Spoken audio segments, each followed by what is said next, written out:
to solve a 50-year-old mystery. Then Simon and Simon take to the air to find a fortune in stolen diamonds, and things get blown all out of proportion. And on Knots Landing, Abby's infuriated by Gary's squandering of his inheritance. It's all Thursday. This is CBS.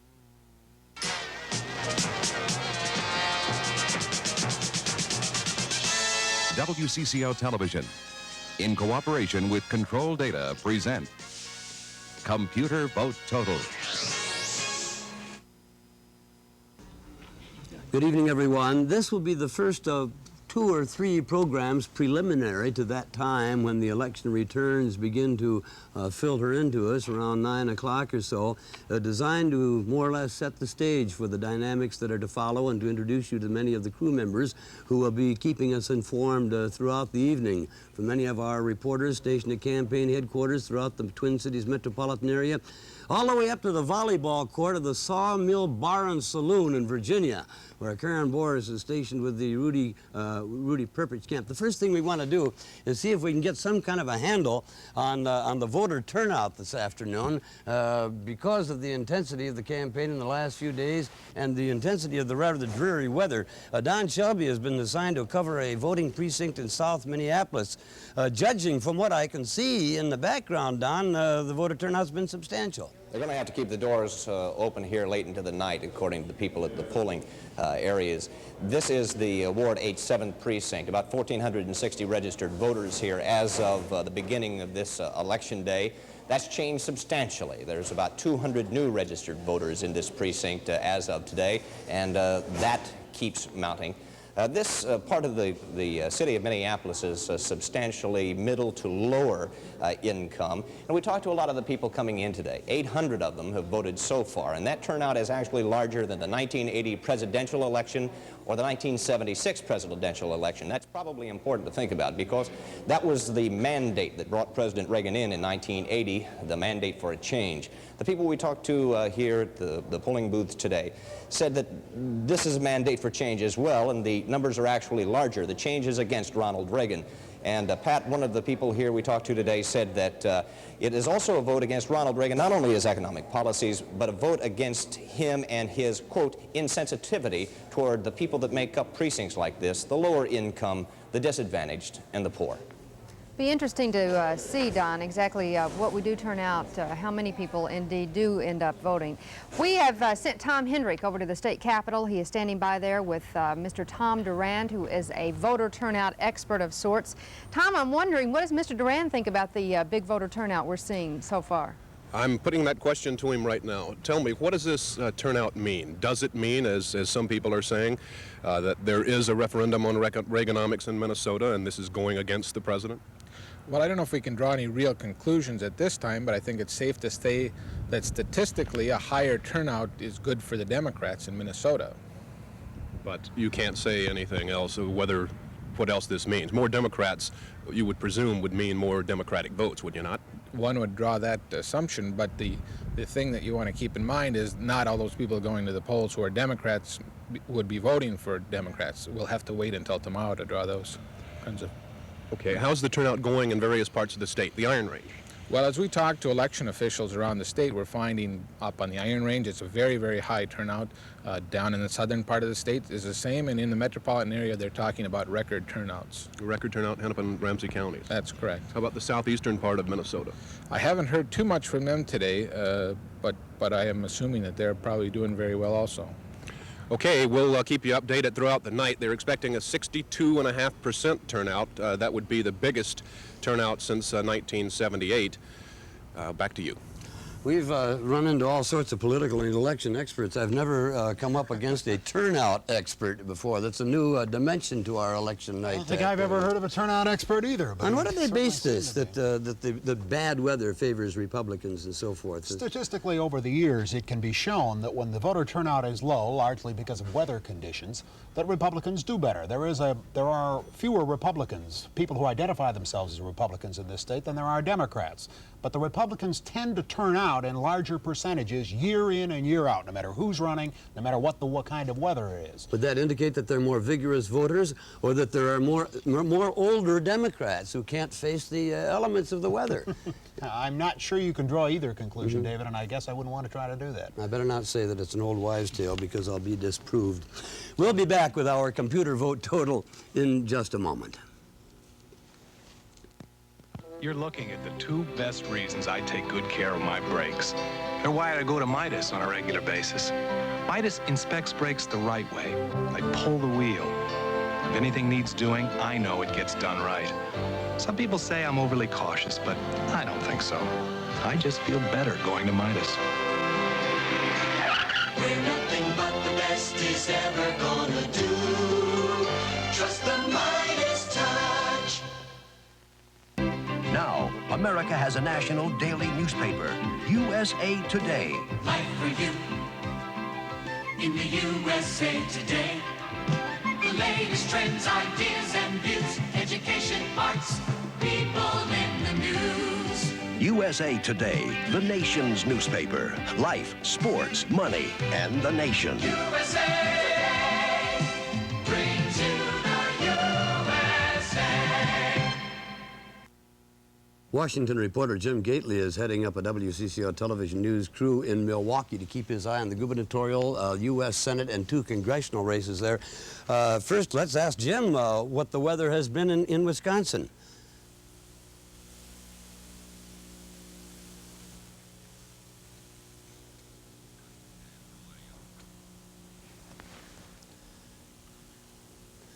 Well, we seem to have a technical problem. We'll be talking, we would like to think so, with Jim Gately throughout the evening as the returns come in. And he's covering the U.S. Senate race, the gubernatorial race, and the 3rd and 7th District congressional races. If we might pause here for just a moment and talk about this new world that we have become immersed in every election year. It's a world of chips and charts and CRTs, and it all comes to us compliments of the Control Data Corporation. It's a world that we'll discuss in just a moment. Right now, we'd like to take a moment to provide you with just some of the feel and the flavor of this election night that we, as we mentioned a moment ago, dispatched much of our news staff to various locations throughout the Twin Cities, the state, and throughout the region. Jim Gately, you just saw in the studios of WTMJ in Milwaukee, to provide us with some of the latest returns on the major Wisconsin races. Are we capable of picking up Jim now, or are we going to get him a little bit later? All right, we'll return with our computer vote total in just a moment.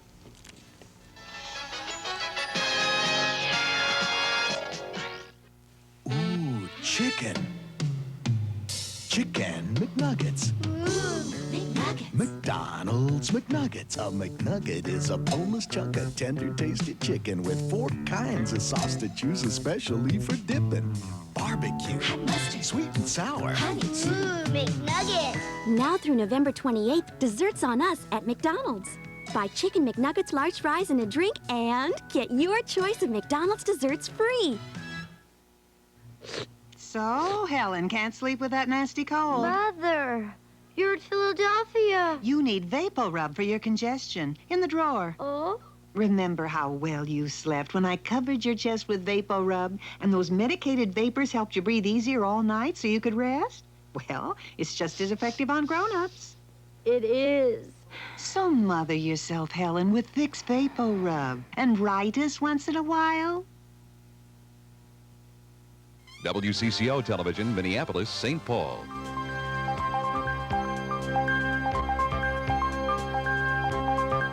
If we can, let's look them over and give you some sense of how tight things are in a lot of important races. In Virginia, where Lieutenant Governor Dick Davis has been locked in a close duel with Republican Congressman Paul Tribble. The polls have been closed in Virginia for quite some time. This is with actually with 54% of the precincts reporting. We're not talking about exit polls or CBS News samples. We're talking about 54% of the precincts reporting. Look at how close it is in that Virginia race. This is a heart stopper. We talked a lot about numbers tonight. You have to think in terms of people. What it's doing to these two people, Paul Tribble, a young Republican whose future just lays out in front of him brightly if he can win this race. Dick Davis, who got more votes than even the Virginia Governor Chuck Robb in the last election. Look how close it is. Now, also, in Vermont. Vermont was a state where the Republicans felt they had a good chance to hold on, almost had to hold on. The Republican Senator Robert Stafford against the young Democrat James Guest, the national head of the Consumers Union, with 1% of the precincts reporting in Vermont. This is how close it is. Another race that is just simply cardiac arrest time. In Illinois, one of the Big Ten states, and a state in which there's been so much written and said about that governor's race there. It was our own CBS News nomination for the worst of the gubernatorial races. A lot of people just found the stench from this race name-calling, and it got down so low, more than they could handle. But with 1% of the precincts in, from Illinois, you can see how close it is, 51% to 49% Thompson over Stevenson. Yes, only 1% of the precincts in and reporting, but because after looking at our exit polling and after looking at some of our sample precincts, we still have not called that race in Illinois, and on the basis of 1% of the precincts actually in and tabulated, it looks like it may be another heart thumper in Illinois in that governor's race.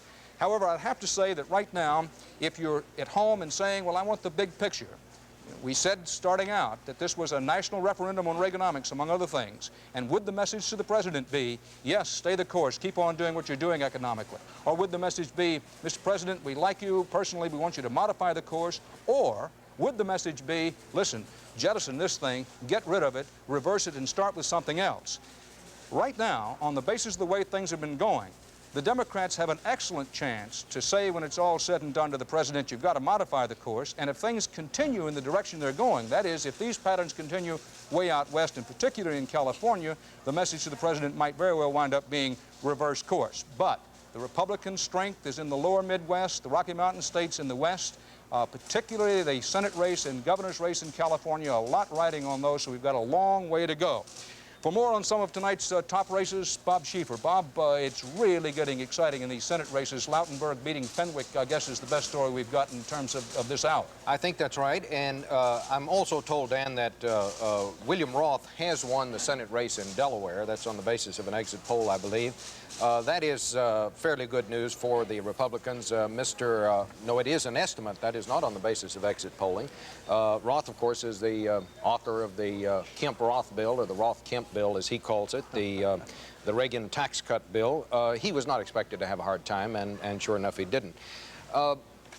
Adding on to what you talked about, Dan, I think that so far, I was just making some calculations here, we've had 33 Senate races up for grabs tonight. We've called 14 of them. We've had 11 Democrats, incumbents, who have won. 5 of those have been liberals. We've had 3 Republicans who have won now, only 3 who have won so far. 2 of them, Lugar and Hines, are the best candidates that the Republicans would agree that they had going tonight. They have not won by large margins. It is indeed early in the evening, but the signals so far are in the Democrats' favor. The Democrats who are winning tonight are winning by big margins. The Republicans who are winning are not winning by big margins. Let's go to some of those close races. Connecticut, Weicker and Moffitt locked in that race there. This is a race for the people, kind of the middle of the roaders. Moffitt has got to get the traditional Democrats away from Weicker, and so far you can see just how he's doing. The third-party candidate, the conservative there, at this point does not appear to be a factor. In Missouri, this is another real horse race. 2 of the best candidates in the country, in my view, Dan, Senator Danforth and Mrs. Woods. Danforth thought he had this one locked away a year ago. Mrs. Woods came out of nowhere and has run truly one of the best campaigns in the country. I think most of the consultants would agree on that. Up in Vermont, this is a seat that the Republicans considered a bit shaky. Stafford is getting on in years, but he campaigned hard, but he's getting a little better race up there than he was expected to get from the Democrat Guest. This would be a big one if the Democrats could win. In Delaware, we talked about Roth just a moment ago, and down in Virginia, you talked about that. That's the race between Davis and Tribble. If Davis wins that race, Dan, you're going to see and hear a lot more of Chuck Robb, the governor, down there. Rob won. It was the Rob strategy in this race for Davis. It was the Rob organization. Of course, this is the seat that the Byrd family down in Virginia has held for 50 years. The first time a Byrd won't be in the Senate from Virginia in 50 years. Bob, as things are shaping up, moderate Republicans are battling for their lives tonight in at least 3 places: Danforth in Missouri, Chaffee, and Stafford. What does that tell us? Well, people thought from the beginning this was going to be a hard year for moderate Republicans. It could well be because of the unemployment situation. We should add one more, Durenberger out in Minnesota, who got an especially stiff challenge out there from the Democrat Mark Dayton, also a moderate. Leslie Stahl, Republican incumbents in 3 states are locked in very tight races with their Democratic challengers. And I have to say that I'm stunned that the Thornburg race is as close as it apparently is. You know, Dan, we've been thinking all along that it was going to be difficult to say that some of these governor's races were a clear case of a referendum on Reaganomics. But when you have a governor like Thompson, fairly popular, expected to win by a wide margin, and he comes in with such a close election, you can only stop and think that there was some contamination, an important contamination of the jobs issue. Illinois is the 3rd highest unemployment rate in the country, 12.5%. It is very close, and maybe we can go look at see what the tabulated vote is in Illinois at any rate. Just before you do that, Leslie, I hate to interrupt, but our CBS News estimate is that in Michigan, keeping in mind that Michigan had the highest unemployment of any state in the country, that the Democrat James Blanchard, a congressman since the 1974 so-called Watergate class, has beaten insurance executive Richard Headley. He was making his first bid for office. Our CBS News estimate is that Blanchard wins the governorship of Michigan, and that's a pickup for the Democrats since William Milliken, the Republican, is retiring there. But that's not a surprise. Unemployment, that's the #1 unemployment state in the country, 15.9%. A very popular Republican, a moderate Republican, retiring William Milliken. Blanchard was able to energize the traditional Democratic voters in the state, the blue-collar workers, the liberals, the teachers. And frankly, the Republican, a very conservative Republican, Richard Headley, didn't run a very good campaign. He antagonized city voters. He was anti-city, anti-Detroit. He antagonized women voters. He said that people who support ERA favor gay marriages, and disrupted all the people he really needed to come behind him, because it's stronger Democratic registration in the state of Michigan. Not a surprise at all. Blanchard, by the way, led the Chrysler bailout fight in the Senate. He's an old-line Democrat who believes in public service jobs and that kind of Democratic program, and we're seeing a real shift back away to that kind of politician. But these other states where it's close tonight, Illinois and Pennsylvania, again, the Democrats are being able to energize the traditional coalition that have always brought Democrats into power in Illinois.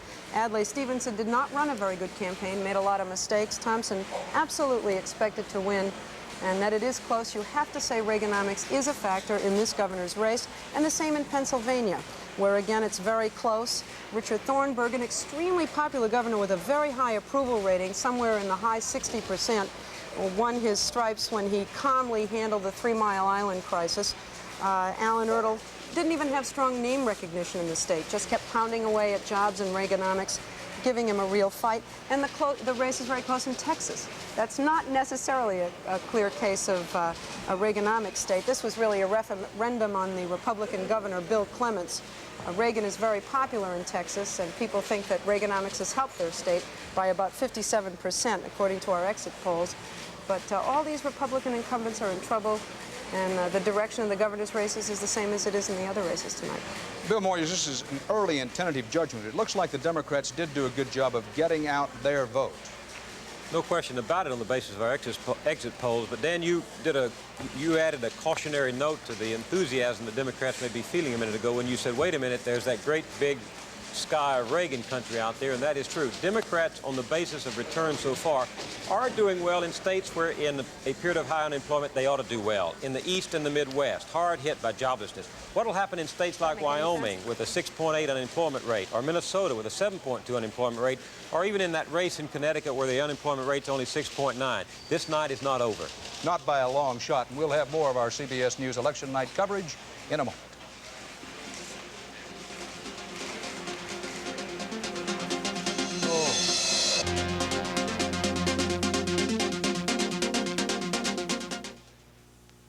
When a business grows, it often grows out of control. Simple procedures become gigantic problems. Things like billing, filing, and shipping become too big to handle the old way. Why not get one of IBM's low-cost small computers like DataMaster? It puts you back in control, and it can grow. Here's to a great future. As your business grows. The last thing I want is for my boy to get hurt. So I gave him an Norelco. It treats him with tender, loving care. Doesn't nick or cut like blades can, and shaves his face baby smooth. He loves his Norelco, because it cuts down whiskers like Mark Gastineau cuts down quarterbacks. Right, Mom. I swear by my Norelco. I wish he wouldn't swear. Norelco Rotatract. Tough on your beard, not on your face. When I'm not on the typewriter, I'm on the phone. I'm either writing about the sea or seeing about my writing, hurrying for a deadline or a phone line. This helps a lot with the calling card from Bell. It makes calling faster, easier, cheaper, and there's no charge for the card. If you're on the phone a lot, it helps a lot. To order, call your telephone business office. I use it everywhere I go. Well, almost everywhere. Now, from Buick and your participating Buick dealer, a remarkable opportunity. Right now, you can get 10.9 annual percentage rate financing when you buy any new 82 Buick. From the front-wheel drive Skyhawk, Skylark, Century, or Riviera to the Regal, LeSabre, or Electra. The selection is great, so grab this chance to spread your wings in a new 82 Buick at considerable savings. Get 10.9 annual percentage rate financing. Take retail delivery now through December 31st at your participating Buick dealer. So far, a good night for Democratic liberals in the Senate. Not a very good night so far for Republican moderates. Senator Edward Kennedy is in his Boston headquarters, and Walter Cronkite in Washington is going to chat with him by the magic of television. Walter? Good evening, Senator. Congratulations. You won again. We still have a few hours left in the polls, even in Massachusetts, and I certainly hope people will continue to come to the polls and also go to the polls in other states across the country. It's enormously important. You seem to be, on the basis of very slim returns insofar in the early part of the evening, to be winning at a percentage of around 64 to 36. Everybody has said, we've said it on this program, it's been all the papers, that that you run against yourself up there, that victory is assured, but it's the percentage that you win by that counts. It was 69% when you ran last time in 76. It looks like it might be less than that this time. Is that meaningful to you? Well, first of all, I'm enormously grateful to the people of Massachusetts for their support. I wanted to do well in this election. I think we've made a strong showing. This is a midterm election, and there isn't the turnout that there is in other midterm elections. And I suppose having run in midterm elections, this has been the strongest showing. But the thing that I'm most interested in is the response that we were getting all over the Commonwealth of Massachusetts about an alternative economic program and on the issue of the nuclear freeze. I think that this was much of a factor as my candidacy, and I welcome the fact that we were able to get such a response on both of those issues. Senator, how large a victory do you think that the Democrats need this year in houses in the Senate, and seats in the Senate to be gained, seats in the House, in order to persuade the administration that a mid-course correction is needed? Well, I think from the return so far, quite clearly, that is the message, and that is the signal that there has to be an alternative to the Reagan economic program. I believe that when I was one of 9 members of the United States Senate that voted in opposition to it in 1981, and I would hope that the administration would be responsive, that Democrats and Republicans alike would see the necessity for it. There are an awful lot of people that are hurting. That is true in Massachusetts. We've lost 70,000 men and women who are working 18 months ago. There's a great deal of anxiety among elderly people about the proposed reductions in Social Security. And I think now that this election calls for alteration in our economic policy, I think we have to be responsive, we have to be responsible, we have to be positive. And I look forward, and I'm eager to return to the Senate to try and work on those alternatives. What do you consider a Democratic victory to send a message to the White House? Well, I think we're seeing it now in the House of Representatives. Quite clearly, there's a very important departure from history in the midterm elections, which would mean a difference of maybe 12 to 14 seats. It is certainly going to be significantly higher than that. The Senate is less really reflective of the mood because we had many more Democrats up for election than we did Republicans, 20 Democrats versus the 13 Republicans. But I think what we have seen in not only the election, but I think what we saw as candidates when we were out talking to people and listening to them is that they feel that this country has to alter its economic program, that this program which even Senator Howard Baker called a riverboat gamble has worked out adversely for many, many, many people. Senator, it's generally assumed that you will be a candidate for the presidency, for the nomination of your party in '84. Do you assume that Ronald Reagan will be the candidate of his party in '84? Well, I would expect that anyone who is currently a president, the chances are that he would be, but clearly he's going to make a statement and on that, I would imagine sometime in the fairly near future. I, as I say, have devoted a lot of energies to the re-election. I want to go back to the Senate. I want to work in these areas which I'm very much committed to. I'm enormously grateful to the people of Massachusetts, and I'm eager to get back into the fray of things. Thank you very much, Thank Senator you very Kennedy. much. Thank you. Back to you, Dan. Walter, I take the translation of that as, yes, he's very likely going to run for president, but we'll see. And we have important decisions to pass along to you, some calls coming up next. We'll have more of our CBS News coverage of Campaign 82 in just a moment.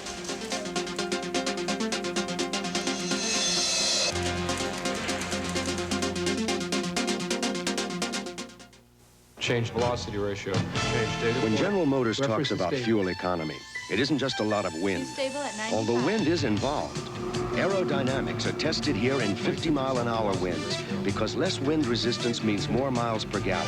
This has helped GM double fuel economy since 1974. That's a fact, and not just a lot of wind. We're living up to our commitment. Right now, today, we're the best GM ever.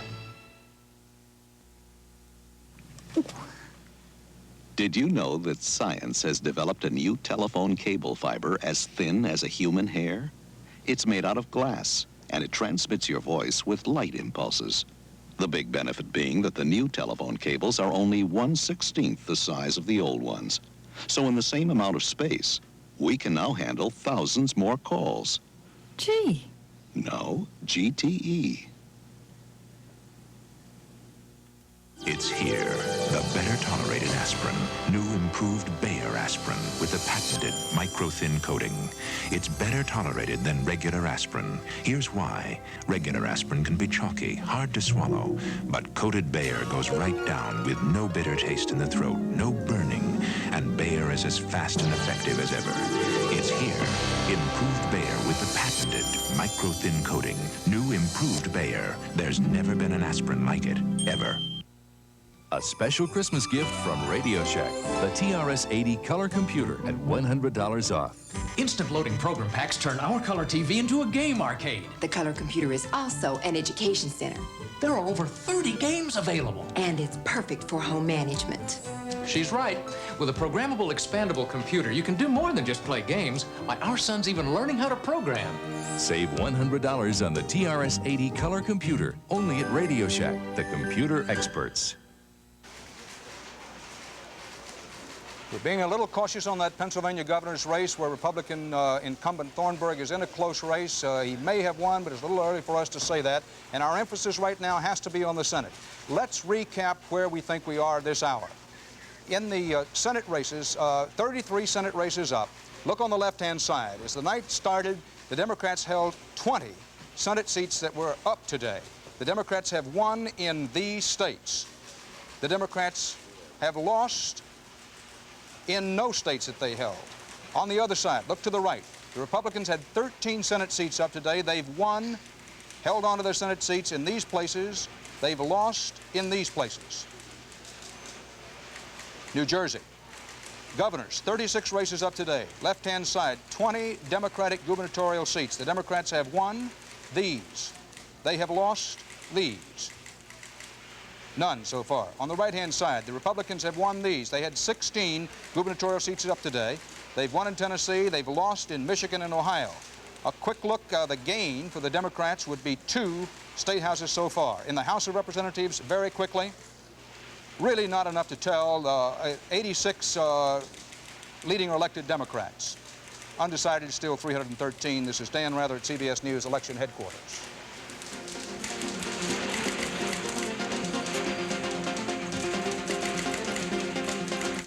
Tomorrow.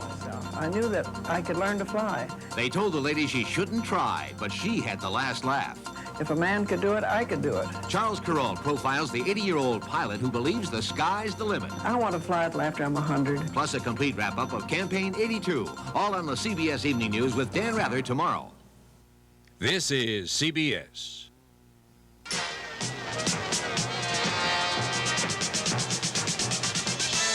WCCO Television, in cooperation with Control Data, present Computer Vote Total.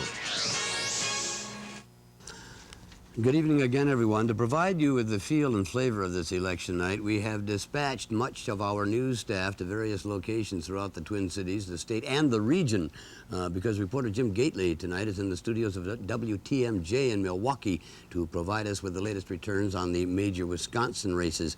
Via satellite from the volleyball court of the Sawmill Bar and Saloon in Virginia, Karen Boris will report on what promises to be a very rousing evening at Rudy Perpich headquarters. Meanwhile, at Republican headquarters in the Thunderbird Motel in Bloomington, Mike Walsher and Rubenstein will follow the fortunes of Wheelock Whitney and Senator David Durenberger. Ellen Cox will focus on the future of Senate candidate Mark Dayton from the DFL headquarters at the Sheraton Ritz in downtown Minneapolis. 2 mobile crews with reporters Tom Hendrick and Don Shelby will be roaming across the metropolitan area to cover some of the hotter local races. And finally, to accent this evening with some original, perhaps backwood political analysis, we have invited a former presidential candidate on the Independent Fisherman's Party ticket, Jack Pine Bob Carey of Ely, Minnesota, to join us.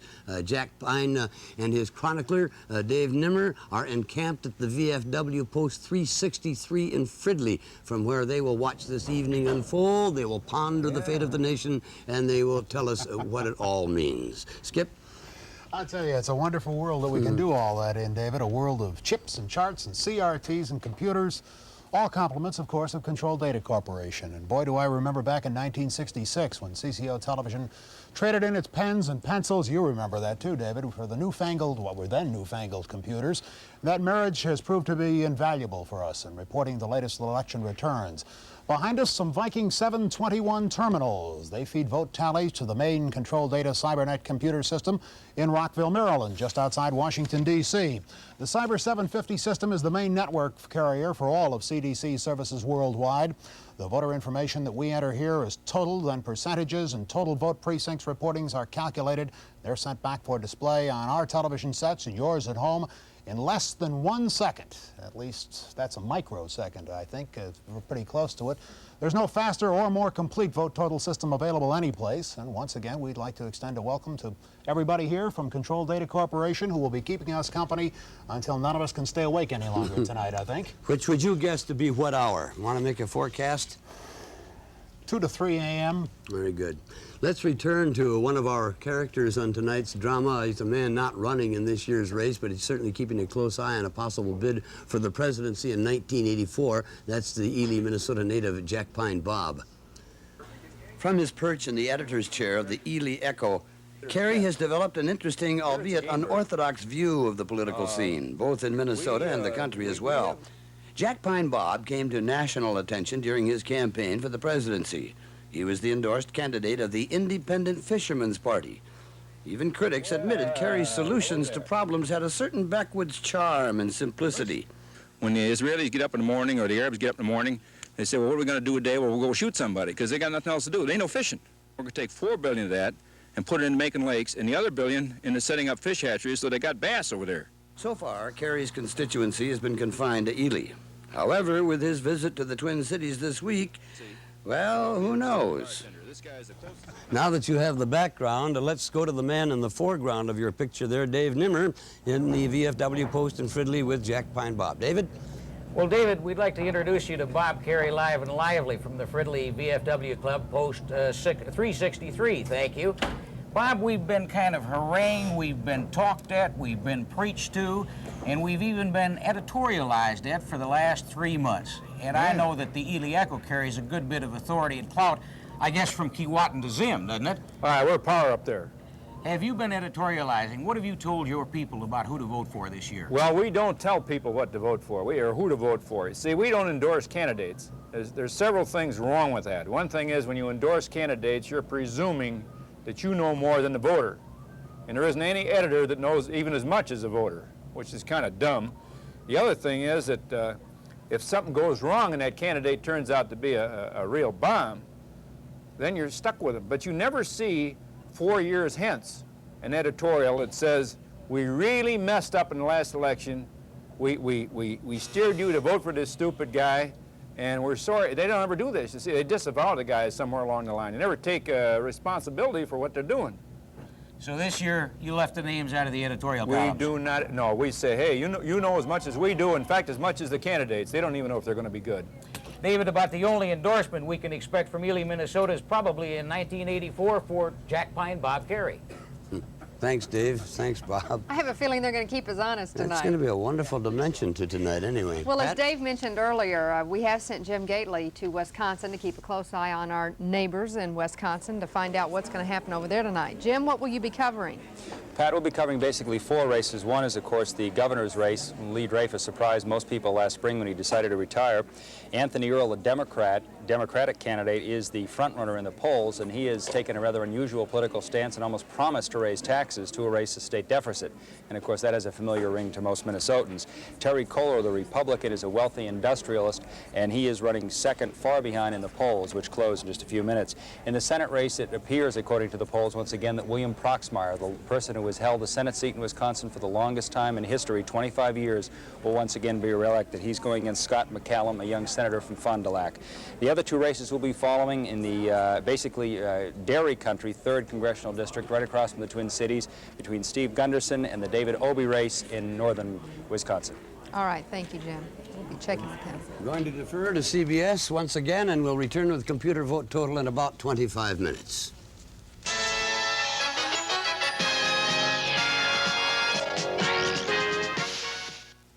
Now, America has a national daily newspaper, USA Today. Sports for you in the USA Today. The scores, the stars from every state. The nation's sports in a different way. USA Today, America's most comprehensive sports coverage, plus money, life, and the nation. USA Today brings you the USA. Chevrolet, Pontiac, Oldsmobile, Buick, Cadillac, and GMC truck. We're living up to the General Motors mark of excellence. And now from CBS News election headquarters in New York, here again is Dan Rather.